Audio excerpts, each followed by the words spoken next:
একটি আমল আছে ভাই, যে আমলটা এত বিশাল আমল, এত বিশাল আমল যে কয়েক মিনিটে আপনি হাজার হাজার বছরের রোজা রাখা, নফল সিয়াম পালন করা, হাজার হাজার বছর নফল সালাত পড়া, নফল নামাজ পড়া সওয়াব কয়েক মিনিট আপনি অর্জন করতে পারবেন। বলবো পদ্ধতিটা? সুবহানাল্লাহ। নবী সাল্লাল্লাহু আলাইহি ওয়াসাল্লাম বলেন, মান গাসসালা ইয়াউমাল জুমআতি ওয়াক্তাসাল ওয়া বাক্কারা ওয়াবতাকার ওয়া মাশা ওয়া লাম ইয়ারকাব ওয়া দানা মিনাল ইমামি ফাসতামা ওয়া লাম ইয়ালগু। যে ব্যক্তি 5টা কাজ করবে জুমার দিনে, শুক্রবার দিনে যে ব্যক্তি কয়টা কাজ করবে? 5টা কাজ।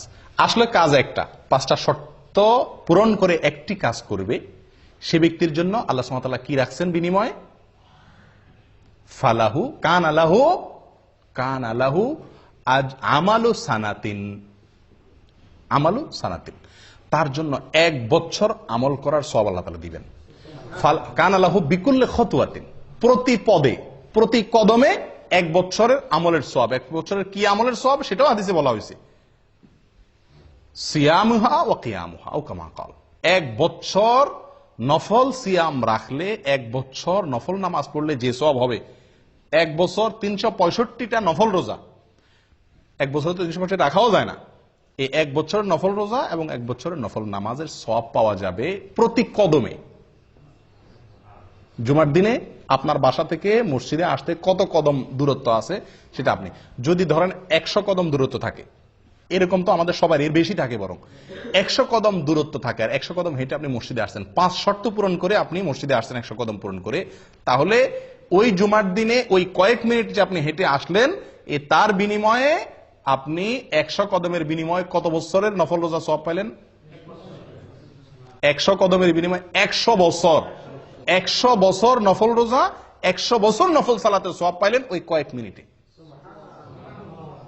একটু চিন্তা করে দেখেন, 1 জুমা যদি এরকম হয়, 4 জুমা মাসে, 5 জুমা মাসে হয়, তাহলে আপনি 1000 বছরের আমলের সওয়াব তো শুধুমাত্র 1 মাসে আপনি কামাই করতে পারেন, এভাবে সারা জীবন। চিন্তা করে দেখেন কত বিপুল আমল করা সম্ভব এই একটি আমলের প্রতি লক্ষ্য করতে পারলে। আমলটা কি? জুমার দিনে গোসল করা সুন্দর করে, আগে আগে মসজিদে আসা, আগে উঠা এবং মসজিদে আগে আগে আসা। 3 নম্বর হলো পায়ে হেঁটে মসজিদে যাওয়া, গাড়িতে বা বাহনে না চড়া, একান্ত অসুবিধা না থাকলে পায়ে হেঁটে যাওয়া। 4 নম্বর হলো ইমামের কাছাকাছি চলে যাওয়া, দূরে না বসা, সামনাসামনি বসা, কাছাকাছি বসা। 5 নম্বর হলো মনোযোগ দিয়ে খুতবা শোনা, কোন অনর্থক কথাবার্তা না বলা। কয়টা শর্ত? 5টা শর্ত। গোসল করা, আগে আগে আসা, পায়ে হেঁটে আসা, ইমামের কাছাকাছি বসা, মনোযোগ দিয়ে খুতবা শোনা, কোনো কথাবার্তা না বলা। এই 5 শর্ত যদি পূরণ করে কেউ আসে, তাহলে প্রতি কদমের বিনিময়ে 1 বছরের নফল সালাত, নফল সিয়ামের সওয়াব পাওয়া যাবে।